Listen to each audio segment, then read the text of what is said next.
এই যে my husband, কত কেয়ারিং। তোমার কি খারাপ লাগছে আমার লেস বেঁধে দিতে? একদমই না। তুলবো? কিন্তু এইসব লোক দেখানো ভালো জিনিস সহ্য হয় না তো, দাঁত থাকতে দাঁতের মর্ম বোঝে না। ঠিক আছে,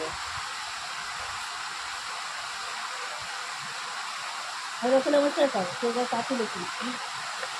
করতে হবে। হ্যাঁ নমস্কার। এখান থেকে নয়, পাছে নমস্কার করো। এটা তুমি দিতে পারবা। হ্যাঁ ভালো করে। এই দেখো আমার এটা হচ্ছে স্ত্রী, পা ছুঁয়ে নমস্কার করবে। হয়েছে, খুশি হবে। এটা হচ্ছে আকাশ, এখন জেগে গেছে, আকাশকে খুব দেখে বিরক্ত মনে হয়েছে। করো, দেখে। এটা হচ্ছে আকাশ, এখনো বিরক্ত হয়ে গেছে। আমরা একটা ভালো শুনছি। এই যে নতুন কিছু ছেলে চাংড়া চাংড়ি এসছে। আজ না, ওই যে বাবা আসতে হবে না, আমরা যাচ্ছি।